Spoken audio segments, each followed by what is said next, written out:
Voy a tratar el capítulo que sigue, 1 Corintios 15, del 35 al 49.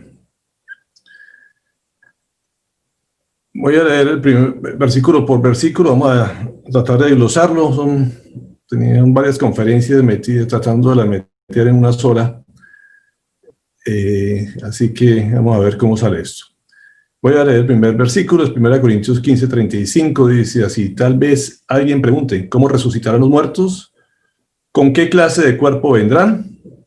Veamos una pregunta que Pablo hace después de que nos dejó hace 8 días diciéndonos que por vergüenza deberíamos sentir cuando de pronto no hacemos que la gente conozca de Dios. Y pasa a hablar de los muertos y del cuerpo. Y eso me dejó muchas inquietudes desde hace 8 días, porque definitivamente desconocemos muchas cosas de Dios, pero no solamente de Dios, sino aún de nosotros mismos. Y eso pues nos hace mucho más complejo las cosas, y ni siquiera nos conocemos a nosotros mismos. Y aquí empiezan a hacerle una pregunta de esas que podría decir que llaman la atención por la curiosidad humana, de cómo resucitan los muertos. Creo que es una pregunta que muchas veces nos hemos hecho, diciendo con qué clase de cuerpo vendrán los muertos. Básicamente, ¿cómo resucitarán los muertos? Todos como que en algún momento de la vida nos hemos hecho esa pregunta o hemos tenido esa inquietud. Y la respuesta, se puede decir, de Pablo nos sorprende un poco cuando básicamente está diciendo los necios, en otra versión dice insensatos y en otra versión dice tontos. Y eso lo deja uno todavía más inquieto, porque la respuesta como que no era la que uno esperaría encontrar. No sé si se refiere a la pregunta porque no es importante o necesaria saber, o porque sencillamente no tenemos la capacidad a veces de comprenderla. Y eso es lo que dice en versículo 36, ¡qué tontería! Dice, lo que tú siembras no cobra vida a menos que muera. Esa es la siguiente aclaración. Lo que tú siembras no cobra vida a menos que muera. Y ahí nos vamos al Colosenses 3:1-3, que básicamente nos lo dice en otras palabras. Dice, ya que han resucitado con Cristo, busquen las cosas de arriba, donde está Cristo sentado a la derecha de Dios. Concentren su atención en las cosas de arriba, no en las de la tierra, pues ustedes han muerto y su vida está escondida con Cristo en Dios. Y esto nos abre todavía unos interrogantes mayores, porque nos habla de que ya hemos resucitado, de que debemos enfocarnos en las cosas de arriba, y más que en las cosas terrenales, más que en las cosas de esta tierra. Y nos dice, ustedes ya han muerto y su vida está escondida con Cristo en Dios. Y dice, ¿cómo así que hemos muerto y cómo así que hemos resucitado de alguna manera? ¿A qué se refiere esto? Y aquí nos lo empieza a explicar en el versículo 37. Dice, no plantas el cuerpo que luego ha de nacer, sino que siembras una simple semilla de trigo o de otro grano. Y nos lleva a la naturaleza de algo que en ese momento la gente conocía, y creo que la mayoría de nosotros sabemos cómo es el proceso para que crezca una planta. Uno no siembra una planta. Para que haya una planta simplemente se siembra una semilla, que muchas veces no tiene nada de parecido a la planta. Hay semillas grandes que hacen plantas pequeñas, hay semillas muy chiquitas, como cuando se refiere al grano de mostaza, que hacen árboles muy grandes, y no tiene una semejanza entre la semilla y el cuerpo. Lo que sí es común a todas ellas es que la semilla, para poder producir una planta, tiene que morir. Es un proceso natural que hace que la semilla muera para que empiece todo su proceso, y de ahí se echen raíces y empiece a crecer lo que es un tallo y se haga todo un árbol o una planta. Ese es el proceso natural, pero la semilla desaparece. Y eso es lo que en la vida espiritual nos llama a hacer. Tenemos que morir a nosotros, tenemos que morir a la parte carnal para que crezca y nazca la parte espiritual. Eso es lo que nos trata de explicar aquí. Y aquí nos dice que no plantamos el cuerpo que ha de nacer. No vamos a estar con el mismo cuerpo con el que nos morimos. Ese cuerpo tiene que ser sepultado, tiene que morir. Y a veces nos aferramos al cuerpo. Vivimos en una cultura donde estamos muy pendientes del cuerpo. Esto no era solamente en la cultura que Pablo le está hablando, sino que también es en la cultura actual. Hay una somatolatría, donde hay un culto básicamente al cuerpo. Como digo, en nuestra sociedad es así, en la cultura griega es así, de ahí venimos, y yo creo que es parte de lo que hemos crecido, que le damos muchísima importancia a la carne. Y ese soma a que se refiere precisamente es en el griego, viene del griego soma, que es cuerpo, y a eso me refiero cuando hay somatolatría. Desde el momento que se escribe esta carta a los griegos, estamos en una cultura completamente pagana, donde ahí salieron las Olimpiadas, donde se busca tener más músculo, más fuerza, más velocidad. Y esa Grecia estaba acostumbrada a exaltar el cuerpo por encima de las demás áreas de la naturaleza. De ahí salen los gimnasios. Y como dato curioso, el gimnasio viene de la palabra gumnación, que es ejercicio físico, y esa gumnación viene de la palabra gumnos, que quiere decir desnudo. ¿Qué quiere decir esto? Que en esta época decir voy a un gimnasio era ir a un sitio donde la gente exponía todo su cuerpo al desnudo y pues habían todo tipo de prácticas sexuales también entre los hombres y mujeres que iban a esos lugares. Básicamente era un club de hombres desnudos que llevaban prostitutas y estas cosas. Eso era el gimnasio. Y desde entonces se ha mantenido la figura del gimnasio como un sitio donde se le da el culto al cuerpo. Y creo que ahorita como nunca, a partir de las selfies y todas las cosas que se dan, la gente vive pendiente del cuerpo mucho más que la parte espiritual y mucho más que el alma misma.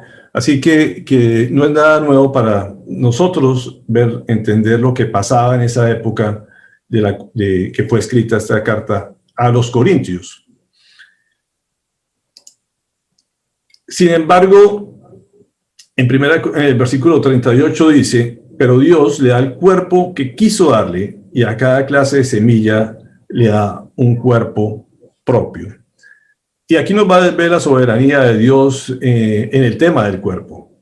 Dios es el que le da el cuerpo a la semilla y ahí, como les decía, cada clase de semilla es diferente de acuerdo a de dónde ha salido y lo que va a hacer.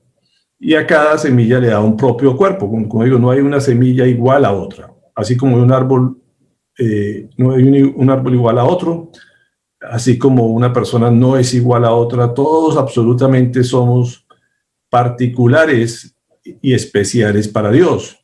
A cada quien le ha dado un cuerpo y ese cuerpo, como vamos a ver más adelante, le pertenece a Dios. Dice en Hebreos 10, 5 al 7, por eso al entrar en el mundo, Cristo dijo, a ti no te complacen sacrificios ni ofrendas, en su lugar me preparaste un cuerpo, y subrayo esa palabra. A Jesucristo Dios le preparó un cuerpo. Dice, no te agradaron ni holocaustos ni sacrificios por el pecado. Por eso dije, aquí me tienes como el libro de mí, como el libro dice de mí, he venido, oh Dios, a hacer tu voluntad. Entonces vemos que en la misma palabra habla de que Dios le hizo un cuerpo, le preparó un cuerpo a Cristo para venir a hacer la voluntad. Venía con un propósito y Dios utilizó ese cuerpo para lograr ese propósito. Y así como cada quien nos ha dado un cuerpo y ese cuerpo nos da una identidad. Como les decía, no hay dos cuerpos iguales. ahorita ustedes pueden ver muchos programas, muchos documentales con el tema del reconocimiento facial, con las huellas. Todas las huellas son diferentes entre nosotros y cada parte de uno, por así fuéramos gemelos, somos diferentes los unos de los otros. No hay dos seres iguales, como decía, no hay dos semillas iguales. Pero tampoco todas las carnes son iguales. Hay una carne, como dice en 1 Corintios 15:39, dice, no todos los cuerpos son iguales. Hay cuerpos humanos, también los hay de animales terrestres, de aves y de peces. Es lo que dice el versículo 39. Curiosamente lo hace en el sentido inverso de la creación, básicamente lo que es el quinto y el sexto día de la creación, cuando hizo los peces, después las aves, hace los animales terrestres y después hace al hombre. Aquí Pablo lo menciona en sentido inverso y básicamente nos recuerda que todos somos carne. Entonces hay carne humana, hay carne de animales terrestres, hay carne de las aves y hay carne de los peces, y todos ellos son carne. Todos tienen un cuerpo, lo que consideran como el grupo animal de la naturaleza. Vemos cómo son estos tiene carne, pero toda la carne es completamente diferente, a pesar de que pueda tener composiciones similares.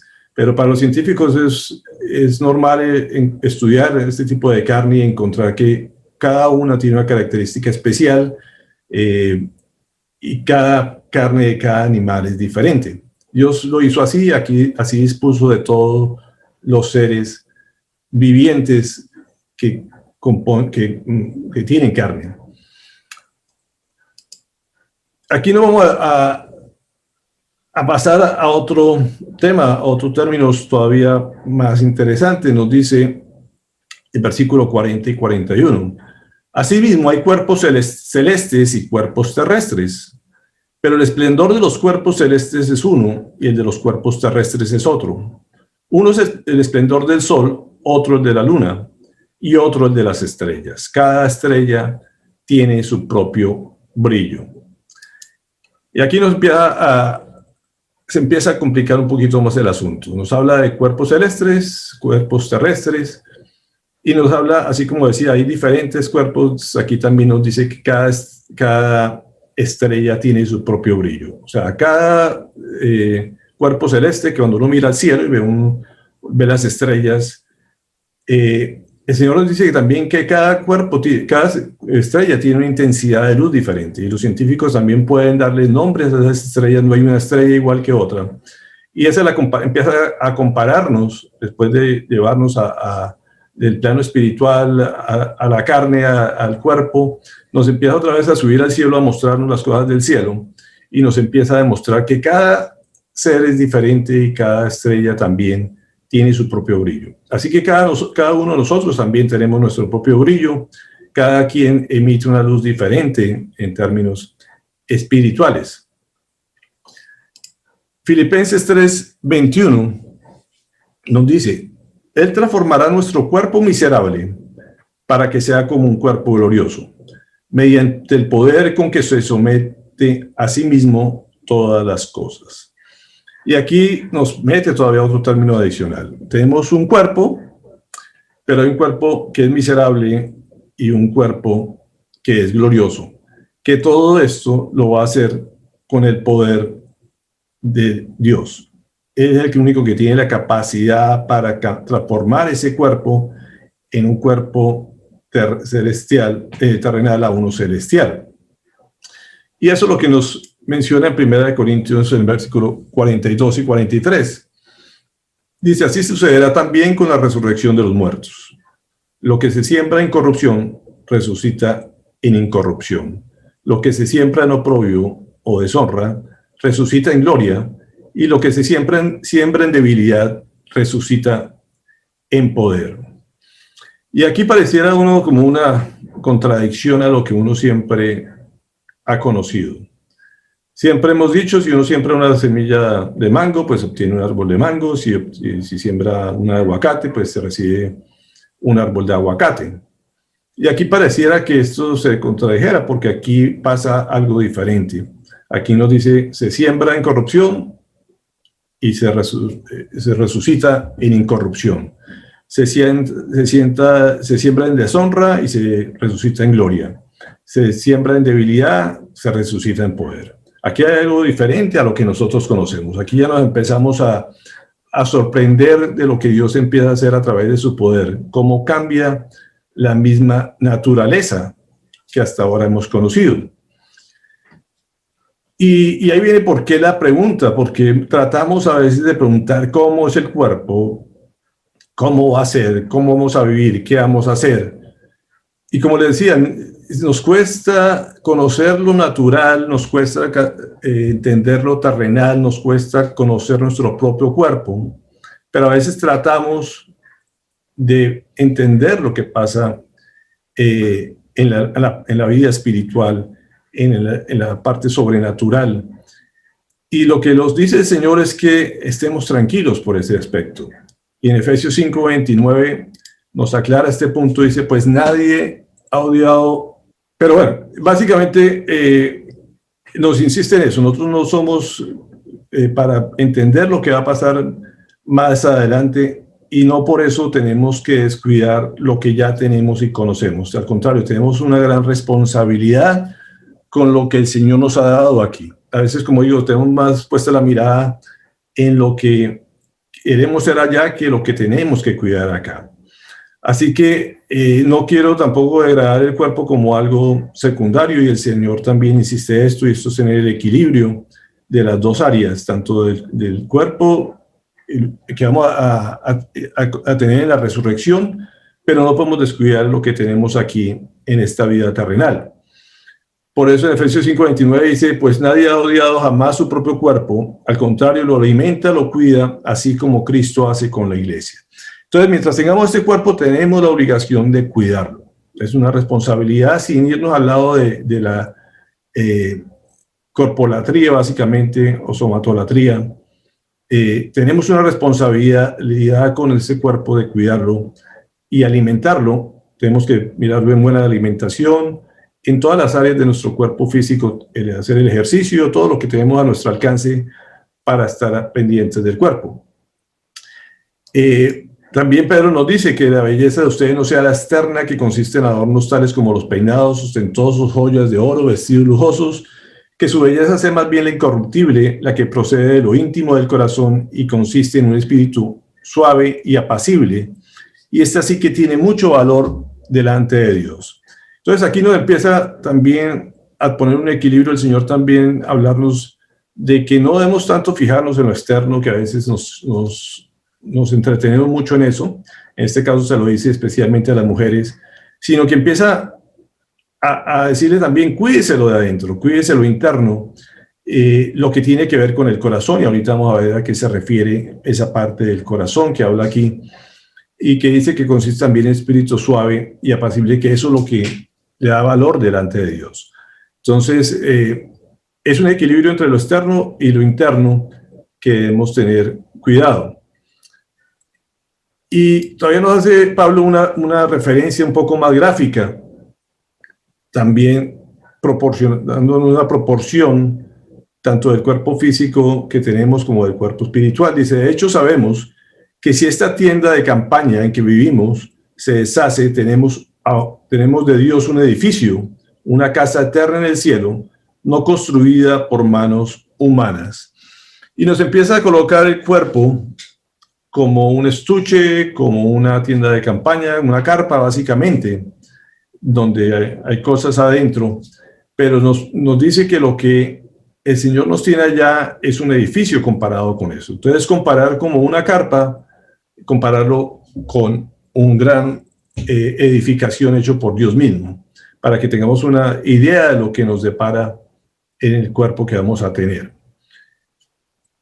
Y a este versículo me refería, que fue el que me quedó a un lado, dice, sin embargo, como está escrito, ningún ojo ha visto, ningún oído ha escuchado, ninguna mente humana ha concebido lo que Dios ha preparado para quienes lo aman.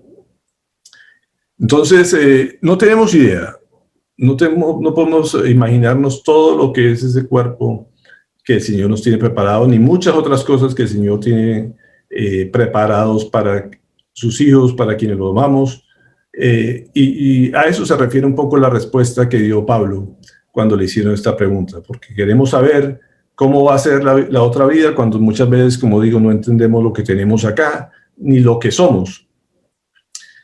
Simplemente nos hace una analogía, nos hace comparaciones, nos da ilustraciones, pero lo cierto es que no hay nada que hemos visto ni escuchado, ni nada que nos podamos imaginar o pensar que se pueda acercar a lo que tendremos después de la resurrección.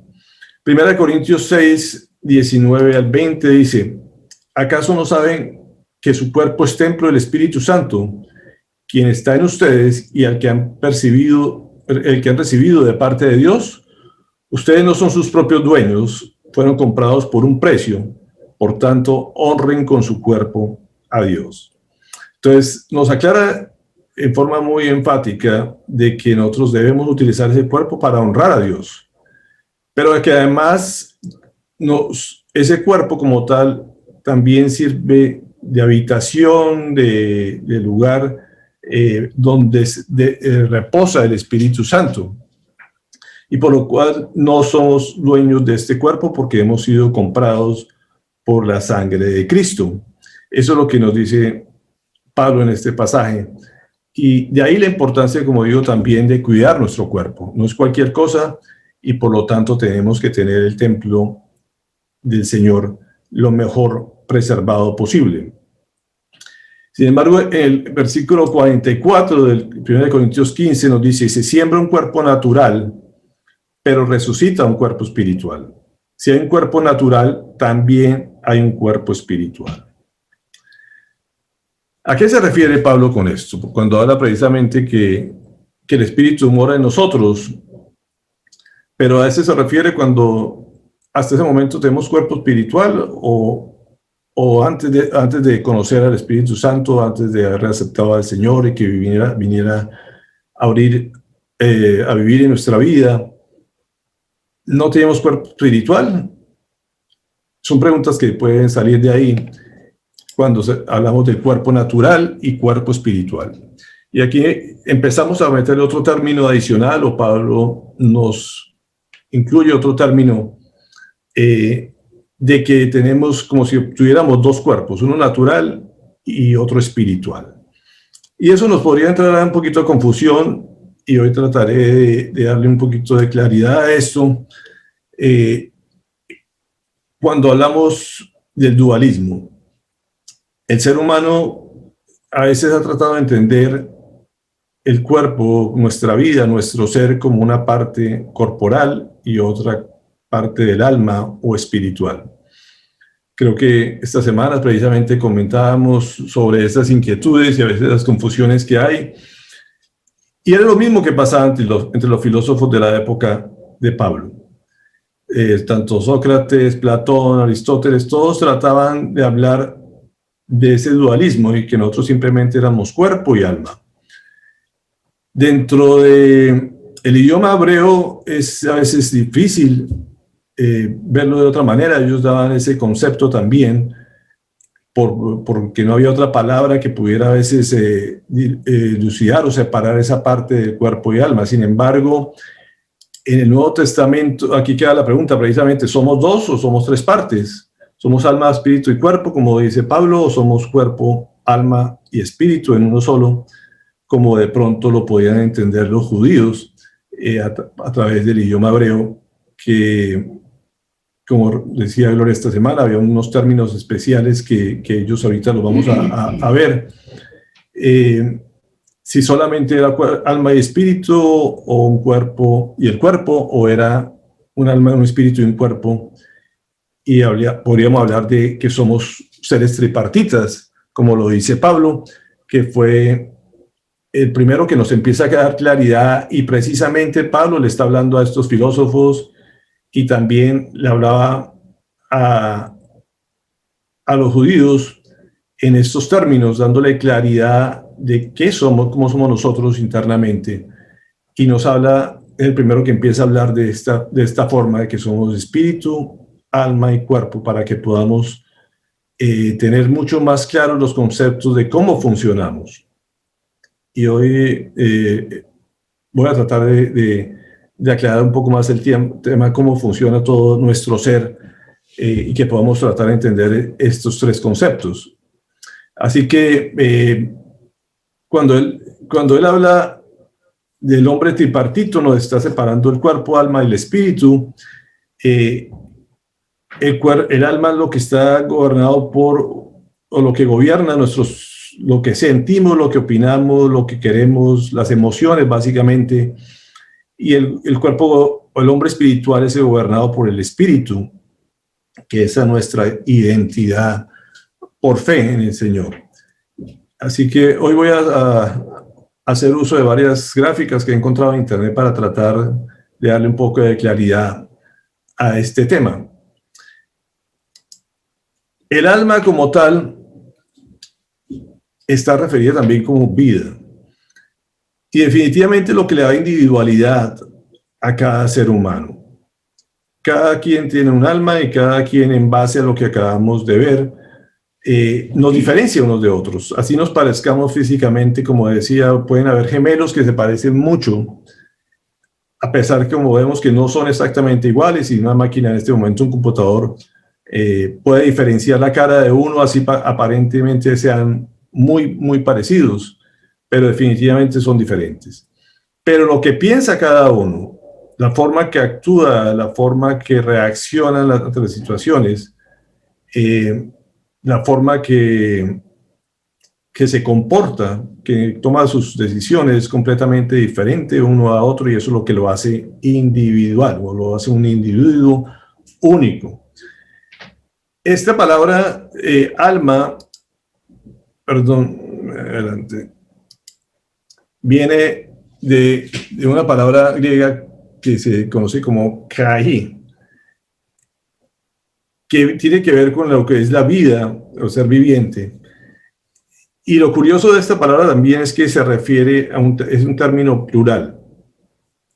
Así que hay diferentes tipos de vida, como dice el origen de la palabra.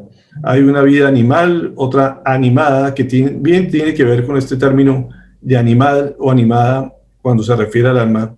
Y hay una vida espiritual. Así que en el griego, cuando se utilizaba esta palabra, tenía que verse que no solamente la vida era algo singular, sino que además era plural por todo lo que contenía esa vida. Y por eso a veces se puede dar a ciertas confusiones. Ahorita vamos a entrar a ver en detalle un poquito más lo que es el alma. Aquí les quiero dejar esta gráfica, pronto nos puede ayudar también a dilucidar. Cuando habla del espíritu, es la conciencia y lo que nos une a Dios, lo que se refiere a la comunión con Dios, tiene que ver con la conciencia también, pero el alma tiene que ver con la parte de intelecto, de emociones, voluntad, y es una conciencia propia que tiene que ver también con los demás seres humanos. Y el cuerpo, que como decía, es lo más fácil de entender. Cada quien tenemos una carne, y eso es lo que compete la parte fisiológica de nuestros órganos internos. Así que aquí empezamos a dilucidar cómo nos componemos el ser humano.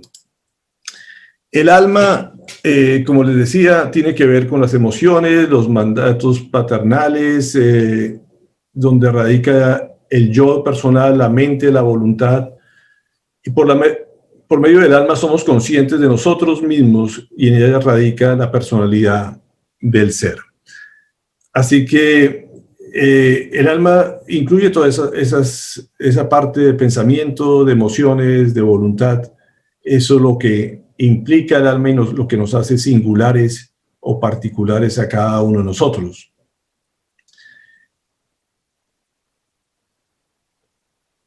Esta presentación me pareció muy interesante, está en Prezi, voy a tratar de mandárselas después a sus correos o por el chat, de cómo nos detalla cada una de estas partes del ser humano, y ojalá les sea de utilidad para poder entender en forma más específica todas estas partes, sobre todo del alma. Parece que está muy enfocado a esta área, pero me pareció interesante ver esta ilustración. Esta misma habla de que son los pensamientos, las acciones, los hábitos y el estilo de vida que practica cada quien. Eso incluye el alma y eso también se refiere que también lo pueden tener los animales. Entonces, como decía, los animales pueden llegar a tener ciertos pensamientos, ciertas acciones, ciertas emociones, pueden tener voluntad, pero la conexión con el Señor a través de lo espiritual no lo pueden hacer. Uno no puede encontrar un animal orando, hablando con Dios, buscando a Dios. Esa parte es exclusiva del ser humano. Entonces ahí empezamos a diferenciar lo que Dios le ha dado al hombre como algo especial, que es el espíritu y que se diferencia del alma. Entonces todo va conectado en un solo ser, no hay forma de separar eso y ahorita vamos a mirar, pero esto es exclusivo, la parte espiritual del ser humano, pero el alma como tal lo pueden tener también los animales, para empezar a diferenciar del ser humano. Como ilustración podríamos utilizar la figura del bombillo.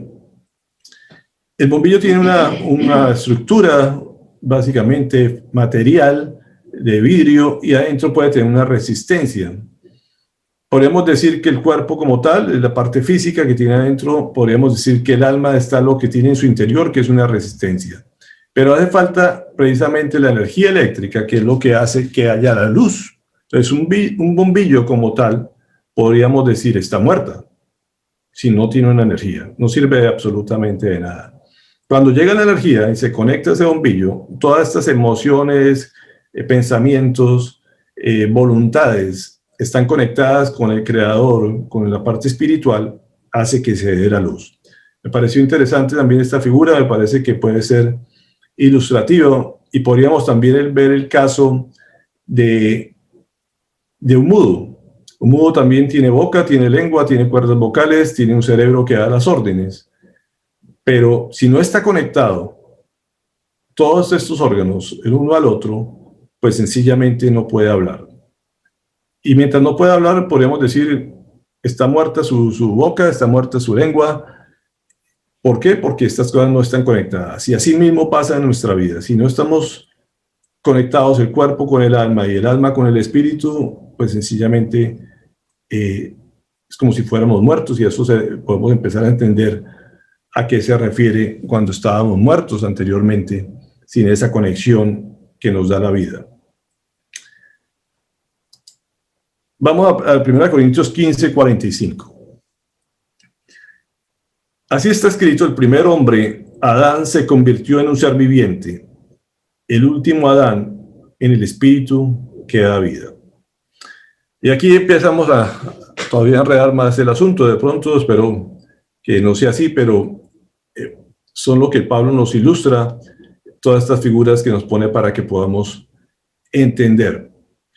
Y ahí nos habla del primer Adán, del último Adán, el primero un ser viviente, el segundo un espíritu que da vida, el primero es natural, el segundo es espiritual, el primero es del polvo de la tierra, el segundo del cielo.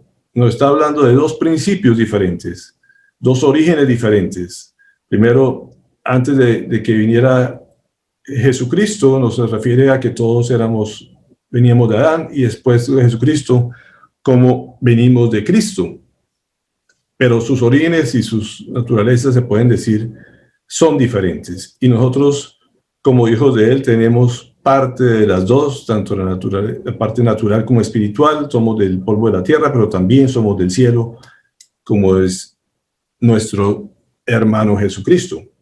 Y vamos a mirar lo que es la creación del hombre. Cuando se refiere a Adán, nos manda la creación del hombre y empecemos a dilucidar desde dónde empieza todo esto para poder tratar de entender. Génesis 2:7, ahí empieza la creación del ser humano. Entonces Jehová, Dios, formó al hombre del polvo de la tierra y sopló en su nariz aliento de vida, y fue el hombre un ser viviente. Eso lo saco de la versión Reina Valera, que es muy parecida a la traducción de la Nueva Versión Internacional, y la traducción viviente. Y en la versión de traducción hebrea para los mesiánicos dice: entonces Jehová Elohim modeló al hombre de la tierra roja, insufló de sus narices aliento de vida, y el hombre llegó a ser alma viviente. Y aquí nos empieza a meter nuevos términos. ¿De dónde sale esto de esta tierra rojiza? Y es importante definir algunos términos que nos pueden hacer comprender. Adán básicamente traduce un ser humano como un gente humano, persona, varón. Y fíjese lo parecido a la palabra Adama, que es tierra, básicamente de su rojez. Se refiere a que como si la tierra fuera roja. Agricultor, labrador, nación, país, tierra. Entonces fíjese cómo Adán y Adama es un término parecido y nos hace ver la naturaleza misma de Adán. Básicamente nos está hablando que era de la tierra misma como fue que lo hizo el Señor. Así que dice que lo formó al hombre de la tierra, de lo que es el barro básicamente, de lo que... Y sobre él sopló en su nariz aliento de vida, y de eso nos hace un alma viviente, dice la versión hebrea, la otra dice un ser viviente. Entonces el ser y el alma empezamos a ver aquí cómo se vuelven uno solo. Pero nos dice que se volvió un ser viviente o un alma viviente. Y voy a hacer tomar esta ilustración que también utilizó Gloria esta semana para poder dar un poco de claridad a esto. Aquí nos dice básicamente la palabra, y lo dicen así los diferentes comentaristas bíblicos, que tenemos un cuerpo inerte, hecho de polvo, hecho de tierra, pero llegó el Espíritu que da vida, que proviene de Dios. Y a partir de esa unión de esas dos se forma el alma viviente, o ese ser viviente. Y espero que quede claro, o sea, la unión de la tierra, del cuerpo ese inerte, con el espíritu, se vuelve el alma. Y como les decía, el alma es lo que nos hace reconocernos a cada uno de nosotros. Cada uno es particular y cada quien tiene un alma en su interior, que si no fuera por el espíritu, pues simplemente seríamos barro. Y esa alma viviente, después, cuando se separa de la vida, se queda convertida en un cuerpo que regresa a la tierra. Y eso es lo que sucede cuando morimos, queda ese cuerpo inerte que regresa al polvo, pero el espíritu se separa de él y básicamente el alma y el espíritu quedan separados completamente del cuerpo viviente. Así que esta fue la gráfica que Gloria también utilizó y nos puede dar ilustración a lo que sucede. Entonces, lo importante aquí es que tengamos claro que ese cuerpo inerte más el espíritu es lo que nos da el alma y nos caracteriza a cada quien. De aquí vienen unas palabras del original que vale la pena mirar las traducciones. El primero refiere al ruach, que es el viento por semejanza al aliento. Es una exhalación sensible o incluso violenta, como dice la traducción. Es vida, es ira insustancial, es ánimo, enojo, espíritu, hálito, soplo intempestuoso. Ahí hay diferentes traducciones. Ese es el ruach, que se conoce, ruach, del hebreo. Pero también viene la palabra nefesh, que también nos hablaba Gloria el lunes, dice, tiene que ver con una criatura que respira, es un animal, tiene vitalidad, aliento, alma, y viene a hablar de términos que, como les decía, no es fácil a veces distinguir todo lo que en una sola palabra en hebreo traduce, y por eso a veces la complicación de las traducciones al español, porque así como habla de vida, también nos habla de muerte, nos habla de estómago, nos habla de corazón, nos habla de voluntad, nos habla de personas. Una sola palabra puede tener muchos significados, y para traducirla, pues a veces los autores se ven, se enredan para poderlo llevar a una palabra como el español. Así que en el hebreo esa palabra nefesh, así como habla a veces del corazón, cuando se refiere al alma o se refiere al estómago como algo interno, es algo que está en el interior al fin y al cabo de la persona como algo muy íntimo. También habla de la voluntad o de la vida o del ser. Así que esa es la palabra de donde se traduce y por eso las traducciones, como les decía, nos complica. Y en el griego viene de la palabra neuma, que tiene que ver con respiración, espíritu, alma racional, principio vital, y empieza también a darnos unos ejemplos de lo que es el espíritu, que vamos a ver ahorita enseguida. Dice Juan 6:63, el espíritu es el que da vida, la carne para nada aprovecha. Las palabras que yo os he hablado son espíritu y son vida. Así que las palabras, así como las palabras producen un efecto, el espíritu también es lo que produce un efecto sobre el cuerpo y son lo que dan la vida a esa carne inerte para cambiarnos el alma, básicamente lo que está diciendo Juan en este pasaje. Y empezamos a desglosar un poquito también lo que es el espíritu. Y vale la pena diferenciar, porque a veces también nos enredamos cuando hablamos del espíritu, a veces solamente pensamos que es el Espíritu Santo, pero no necesariamente tiene que ser así, y así tampoco lo manejan las traducciones. Entonces, cuando se refiere al espíritu, como decía en esta palabra neuma del griego, tenemos que diferenciar que hay espíritu humano, hay un espíritu del hombre, que en diferentes partes de la Biblia se menciona ese espíritu del hombre, sin necesidad que sea el Espíritu Santo. Hay un espíritu sobrehumano que también se refiere cuando son ángeles o demonios. Entonces también es común que hable de los espíritus y puede referirse a ese plano sobrehumano, que no es de Dios ni es del hombre. Y está el espíritu divino, que conocemos como el Espíritu de Cristo o el Espíritu Santo. Entonces, como ven, hay diferentes términos que se utilizan a través de la palabra de Dios que a veces nos pueden llevar a confusión si no tenemos claridad en este asunto.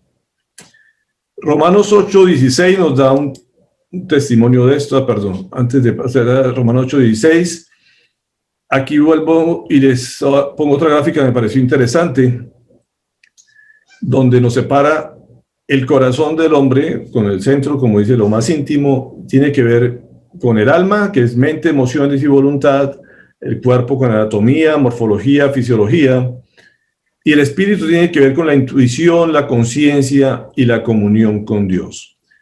Aquí nos aclara también bastante bien, y eso va en la presentación que les voy a hacer llegar para que tengan en forma más clara este concepto. Cuando hablábamos del espíritu, precisamente uno dice, pero entonces, ¿cómo así que el espíritu del hombre y el espíritu de Dios? Como ven esta gráfica, ese es el orden que van las cosas. La alma siempre está metida en el centro del cuerpo y en el centro y en medio del cuerpo y el espíritu.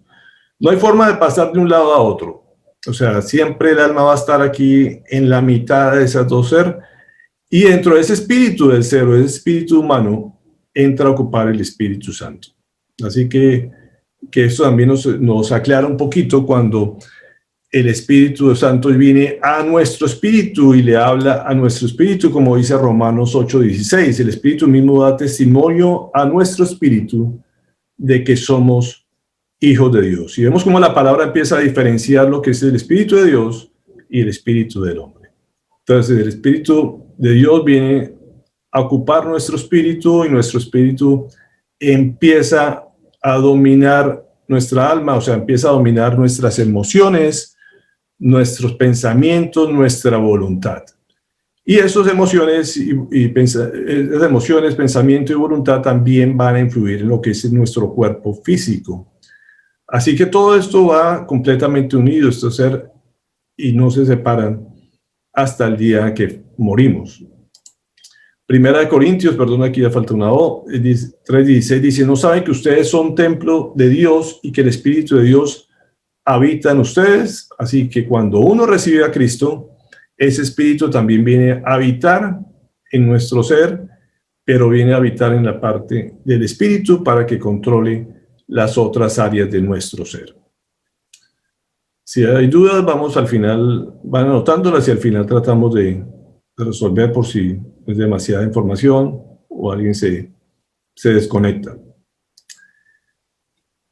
Y cuando nos dice que somos templo del Espíritu Santo, siempre nos hace recordar el tabernáculo y el templo del Señor, que siempre tenía 3 divisiones. Si debemos de recordar, tenía el atrio, donde básicamente podía tener contacto con cualquier persona del exterior. Ahí podía llegar cualquier persona, así como nuestro cuerpo tenemos contacto con cualquier persona conocida o desconocida. Pero el lugar santo era el lugar privado, era un lugar íntimo. Ahí solamente entraban los sacerdotes bajo un proceso de santificación en todo lo que es el atrio. Y en lo más profundo del templo estaba el lugar santísimo, donde llegaba la presencia del Señor, y ahí entraba, ya estaba el lugar estaba en un lugar de 4 paredes, pero cuando venía la gloria del Señor, entraba a este lugar y vivía ahí, y estaban separados solamente por lo que se conoce como el velo, que era lo que separaba ese lugar santo del lugar santísimo. Y pasa lo mismo con la diferenciación entre cuerpo, alma y espíritu. El alma mucha gente lo confunde, y entre personas que no conozcan del Señor o conozcan su palabra, por eso es tan fácil confundir o tratar las cosas del alma como las cosas espirituales.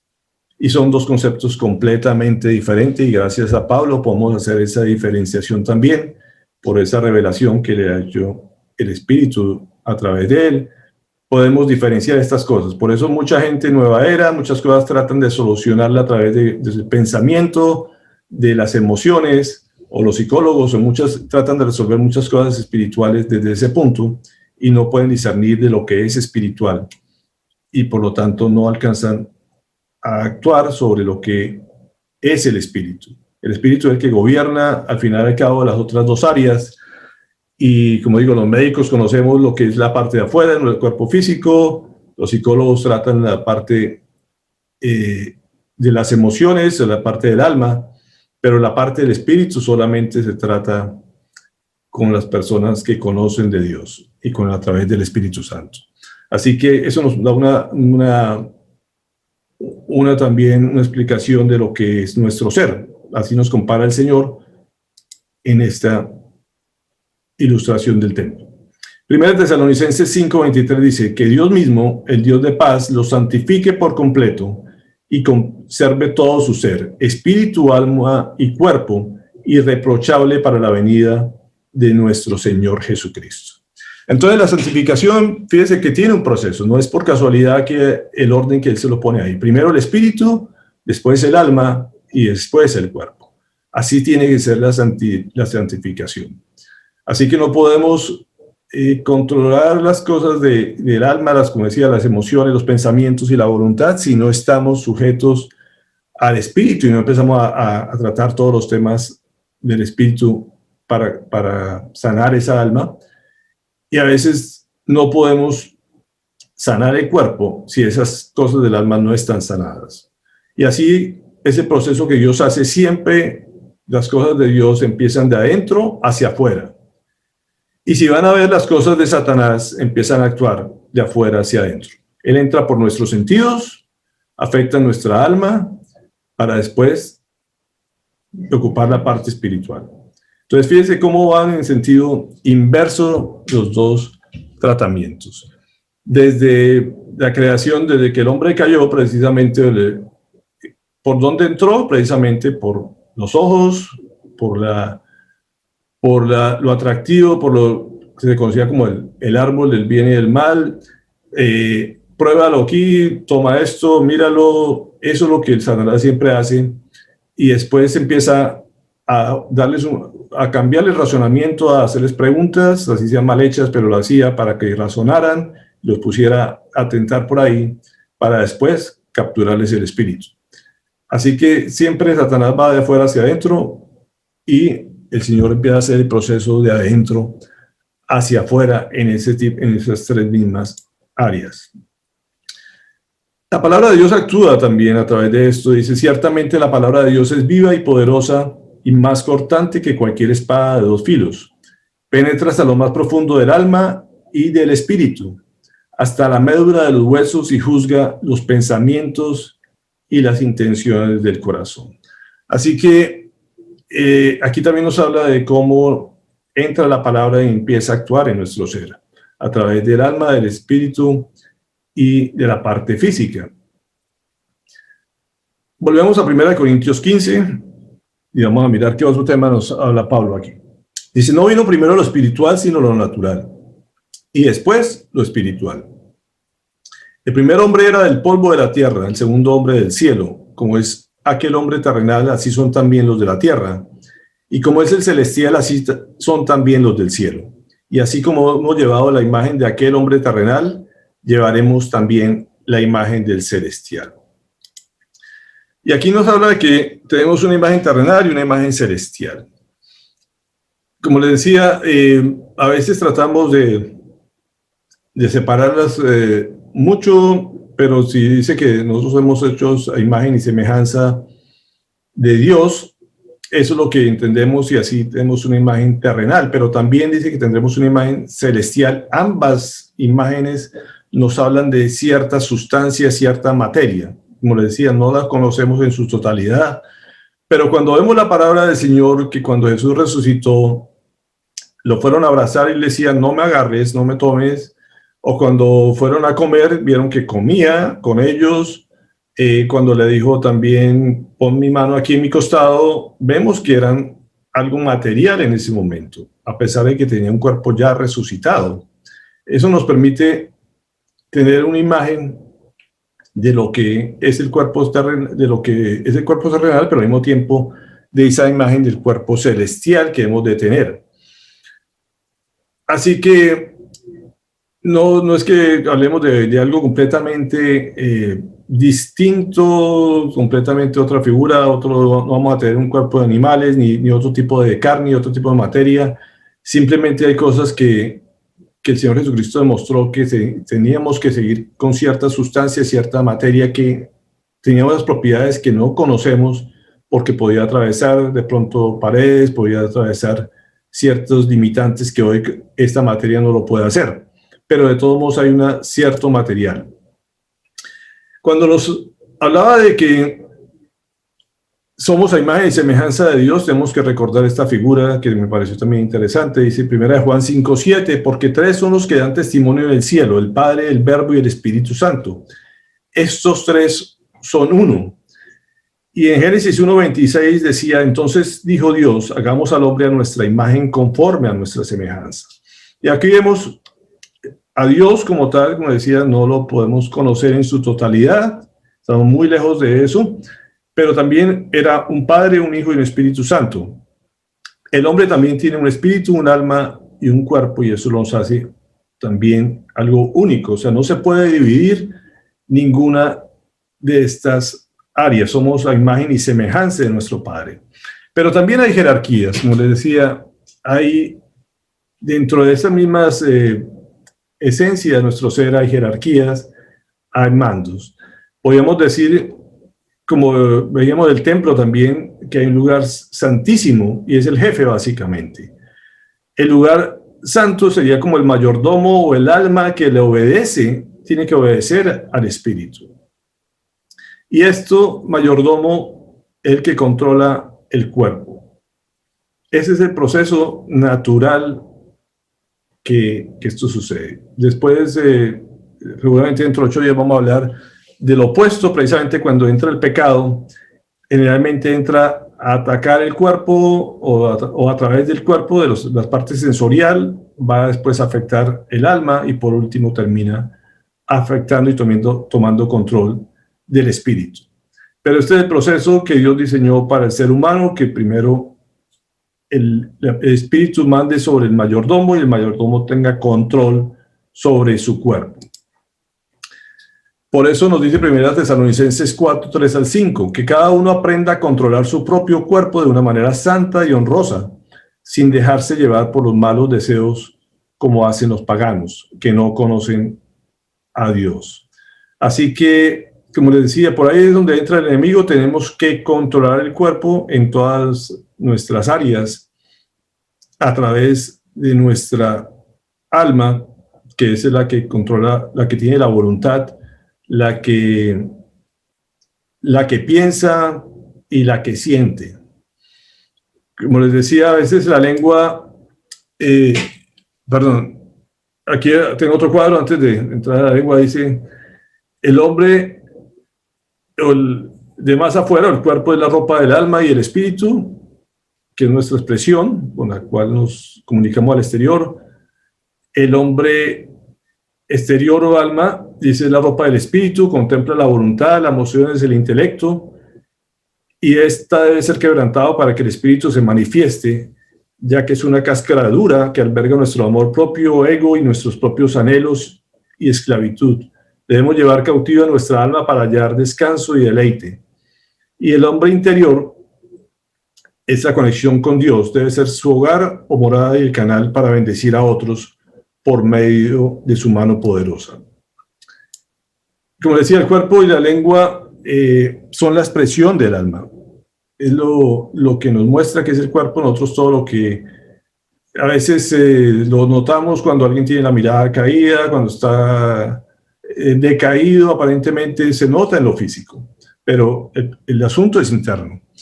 Es por la parte del alma que entendemos, y la forma de expresarse. La lengua es algo que nos delata de lo que hay adentro de nuestras emociones, de lo que pensamos o de lo que queremos ordenar a través de nuestra voluntad.